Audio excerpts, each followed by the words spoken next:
Hello दोस्तों। आज हम बात करेंगे सिंधु घाटी सभ्यता की। इतिहास का अति महत्वपूर्ण टॉपिक है सिंधु घाटी सभ्यता। सबसे पहले तो दोस्तों बताना चाहूँगा कि सभ्यता का अर्थ क्या होता है। कहने का मतलब है प्राचीन काल में जहाँ पर लोग रहा करते थे, निवास किया करते थे, उन नगर स्थलों की किसी कारणवश ये मानो समाप्ति हो गई या ये मानो वो विलुप्त हो गई। चाहे वो आप देखोगे बाढ़ के कारण हो, भूकंप हो, महामारी हो, किसी भी कारण से वह विलुप्त हो गई।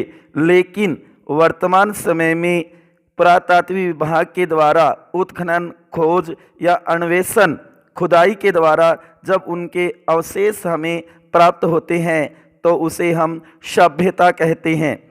दोस्तों याद रखना, अधिकांश सभ्यताओं का विकास नदी घाटी के अंदर हुआ है। कहने का मतलब है कि नदियों के किनारे पर ही ज़्यादातर सभ्यताएं प्राप्त हुई है। यहाँ पर हम देखेंगे इतिहास के अंदर, भारतीय इतिहास के अंदर दो सभ्यताओं का बहुत ही महत्वपूर्ण स्थान है, जिसमें सिंधु घाटी सभ्यता या हड़प्पा सभ्यता और दूसरी है वैदिक या आर्य सभ्यता। भारतीय इतिहास के अंदर इन दोनों सभ्यताओं का बहुत ही महत्व है। अति महत्वपूर्ण टॉपिक है सिंधु घाटी सभ्यता और वैदिक या आर्य सभ्यता। तो दोस्तों आज हम बात करेंगे सिंधु घाटी सभ्यता। कहने का मतलब है कि पुरातात्विक विभाग के द्वारा जो खोज, खुदाई, उत्खनन के द्वारा जो हमें अवशेष मिले हैं वही आज हम सभ्यता के रूप में पढ़ते हैं। सबसे पहले दोस्तों देखते हैं सिंधु घाटी सभ्यता का नाम। इस सभ्यता के लिए साधारणतः तीन नामों का प्रयोग किया जाता है। सबसे पहले है सिंधु सभ्यता। क्या कहा जाता है? सिंधु सभ्यता। या फिर दूसरा नाम है सिंधु नदी घाटी सभ्यता, सिंधु नदी घाटी सभ्यता। और तीसरा इसका नाम है हड़प्पा सभ्यता। तीनों ही अपनी अपनी पृष्ठभूमि के नाम हैं। लेकिन याद रखना है दोस्तों, वर्तमान में इसे सिंधु सरस्वती सभ्यता भी कहा जाता है, क्योंकि कहा जाता है कि वेदों की रचना सरस्वती नदी के किनारे पे या तट पे हुई है। और कहा जाता है कि सिंधु सहित कई नदियों की माता भी सरस्वती नदी को कहा जाता है। तो कहने का मतलब है कि वर्तमान में इसे सिंधु सरस्वती सभ्यता भी कहा जाता है। तो सबसे पहले तो दोस्तों याद रखना है सिंधु घाटी सभ्यता के कितने नाम हैं या किन नामों से इसे जाना जाता है। नंबर 2, खोज। तो ध्यान रखना है सिंधु सभ्यता की खोज का श्रेय राय बहादुर दयाराम साहनी को दिया जाता है। बहुत ही महत्वपूर्ण क्वेश्चन, कई बार पूछा भी गया है कि सिंधु सभ्यता की खोज का श्रेय किस इतिहासकार को दिया जाता है। तो याद रखना है राय बहादुर दयाराम साहनी को दिया जाता है। इन्होंने ही सन 1921 में भारतीय पुरातत्व सर्वेक्षण विभाग के महानिदेशक सर जॉन मार्शल के निर्देशन में सर्वप्रथम हड़प्पा नामक स्थान का उत्खनन, खुदाई करवाया गया। तो कहने का मतलब सर्वप्रथम 1921 में इसकी खुदाई हुई थी हड़प्पा नामक स्थान पर, और महानिदेशक सर जॉन मार्शल के निर्देशन में। सर्वप्रथम जॉन मार्शल ने ही इसे सिंधु सभ्यता का नाम दिया था, क्योंकि इस सभ्यता के अधिकांश स्थल सिंधु नदी और उसकी सहायक नदियों के किनारे प्राप्त हुए हैं। कहने का मतलब महत्वपूर्ण नदी तो कौन सी है? सिंधु नदी, और उसकी सहायक नदियों के किनारे पर इसके अवशेष प्राप्त हुए हैं, या ये मानो इसके अधिकांश स्थलों की खुदाई हुई है, या ये मानो इसके अधिकांश स्थल प्राप्त हुए हैं, इसलिए इसे सिंधु सभ्यता कहा जाता है। उसके बाद में दोस्तों समकालीन, समकालीन, तो याद रखना है दोस्तों, समकालीन का मतलब है कि इसके समय में और कौन कौन सी सभ्यता या ये मानो कि नगर थे। तो समकालीन में यह सभ्यता कौन सी, सिंधु घाटी सभ्यता। यह सभ्यता दजला, फरात, नील घाटी, जिसे मिस्र की सभ्यता भी कहा जाता है, मेसोपोटामिया, सुमेर, क्रीट, चीनी सभ्यता आदि के समकालीन थी। ये मानो कि समकालीन मानी जाती है, ये उनसे प्राचीन और बहुत ही विशिष्ट और महत्वपूर्ण थी, क्योंकि इन सभ्यता के समान ही यह विकसित और प्राचीन है। तो ये क्वेश्चन कई बार आता है दोस्तों, जो अपने को ध्यान में रखना है कि सिंधु घाटी सभ्यता किस सभ्यता के समकालीन थी। उसके बाद में निर्माता, दोस्तों ध्यान रखना है, विभिन्न इतिहासकार या विद्वानों के द्वारा सिंधु सभ्यता के जो प्रवर्तकों या निर्माताओं को अलग अलग मानते हैं।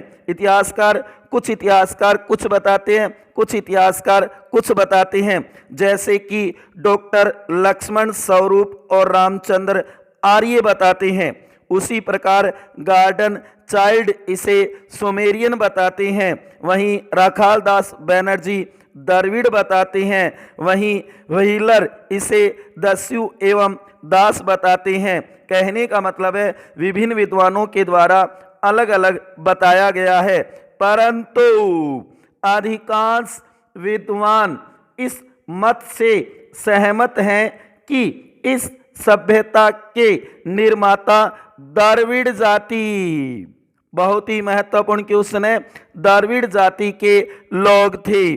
कहने का मतलब है अधिकांश विद्वानों के अनुसार इस सभ्यता के निर्माता द्रविड़ जाति के लोग थे। कहने लो सिंधु के यहाँ पर सैंधव जो लोग थे वो कौन थे, द्रविड़ जाति के लोग थे। उसके बाद में काल या काल निर्धारण समय, सभ्यता का काल अलग अलग विद्वानों ने अलग अलग तिथियों के आधार पर बताया है। जैसे कि जॉन मार्शल ने इसका जो काल निर्धारण किया है 3250 ईसा पूर्व से 2750 ईसा पूर्व बताया है। वहीं फ्रैंकफर्ट ने 2800 ईसा पूर्व बताया है। वहीं मेके ने इसका जो काल निर्धारण किया है 2800 ईसा पूर्व से 2500 ईसा पूर्व। वहीं डीपी अग्रवाल व थापर ने इसका जो कार्यकाल बताया है, काल निर्धारण किया है, वो 2300 ईसा पूर्व से 1750 ईसा पूर्व बताया है।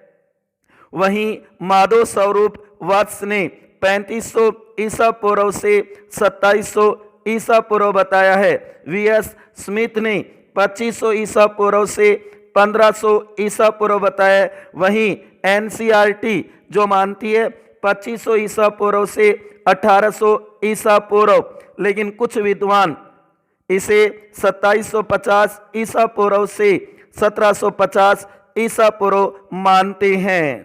कहने का मतलब है अलग अलग इतिहासकार, अलग अलग विद्वान अलग अलग काल निर्धारण करते हैं कि सिंधु सभ्यता कब रही है, सैंधव लोग कब निवास करते थे सिंधु नदी के किनारे पे या उसकी सहायक नदियों के किनारे पे। लेकिन वैज्ञानिक पद्धति जो आज पुरातात्विक साक्ष्यों जीवाश्म को जानने की सर्वश्रेष्ठ और प्रमाणित विधि मानी जाती है, जिसका नाम है कार्बन 14 C14। तो ध्यान रखना है दोस्तों, कार्बन 14 C14 जो पद्धति है परीक्षण प्रणाली वो 2400 या 2350 ईसा पूर्व से 1750 ईसा पूर्व मानती है। बहुत ही महत्वपूर्ण है कि कार्बन 14 C14 काल निर्धारण कैसे करती है, सिंधु सभ्यता का क्या बताती है, तो इसको बहुत ही महत्वपूर्ण मानते हुए ध्यान में रखना है। जो कि 2400 या 2350 ईसा पूर्व से 1750 ईसा पूर्व मानती है, जो सर्व प्रमाणित है, क्योंकि इसके पतन का काल 1750 ईसा पूर्व से 1500 ईसा पूर्व मानते हैं। दोस्तों, आज हमने बात की सिंधु घाटी सभ्यता, लेकिन बता देता हूं ये टॉपिक अभी कंप्लीट नहीं हुआ है, क्योंकि इसके अंदर आगे हम बात करेंगे इसके विस्तार की कि सिंधु घाटी सभ्यता कहां कहां तक इसके उत्खनन स्थल प्राप्त हुए हैं, विस्तार कहां कहां तक है। उसके बाद में हम बात करेंगे इसके स्थलों की, उसके अंदर खोज की, उसके खोजकर्ता, उत्खननकर्ता और वहां पर कौन कौन से अवशेष प्राप्त हुए हैं। कहने का मतलब है कि सिंधु घाटी सभ्यता के अंदर कौन कौन से स्थल प्राप्त हुए हैं। और अति महत्वपूर्ण बात देखेंगे, सिंधु घाटी सभ्यता की प्रमुख विशेषताएं, जैसी कि ये नगरीय या शहरी सभ्यता थी, नगर नियोजित थी, ऐसी बातें हम अपने अगले वीडियो में करेंगे। तो दोस्तों, अंत में यही कहूँगा, सदा हंसते रहो, सदा मुस्कुराते रहो, सदा खुश रहो। तो दोस्तों, आज हमने बात की सिंधु घाटी सभ्यता के काल का काल निर्धारण, निर्माता कौन थे, समकालीन किसके थी ये, उसके बाद में सर्वप्रथम खोज किसने की, सर्वप्रथम खोज किसने की उसके बारे में देखा। उसके बाद में इसके नाम, ये किस किस नामों से जानी जाती है, जो कि हमने देखा सिंधु घाटी सभ्यता 3 नामों से जानी जाती है, सिंधु सभ्यता, सिंधु नदी घाटी सभ्यता और हड़प्पा सभ्यता। तो दोस्तों, आज हमने बात की सिंधु घाटी सभ्यता की, सभ्यता का अर्थ देखा कि सभ्यता किसे कहते हैं, क्योंकि कईयों के दिमाग में ये क्वेश्चन भी होता है कि सभ्यता कहते किसे हैं। प्राचीन समय में जहाँ लोग रहा करते थे, उसके बाद में किसी कारणवश, चाहे वो प्राकृतिक आपदा ही क्यों ना हो, वो विलुप्त हो गए। और आज उनकी जानकारी जब हमें होती है, पुरातात्विक विभाग के द्वारा जब उनका उत्खनन खोज के द्वारा उनका पता चलता है, तो उसे हम सभ्यता कहते हैं। और लगभग सभ्यताओं का विकास नदी के किनारे पे हुआ है, ये भी दोस्तों ध्यान में रखना है। मिलते हैं अगले वीडियो में सिंधु घाटी सभ्यता से जुड़ी हुई अन्य बातों के साथ। तब तक खुश रहिए, मुस्कुराते रहिए, हंसते रहिए। इसी के साथ दोस्तों, धन्यवाद।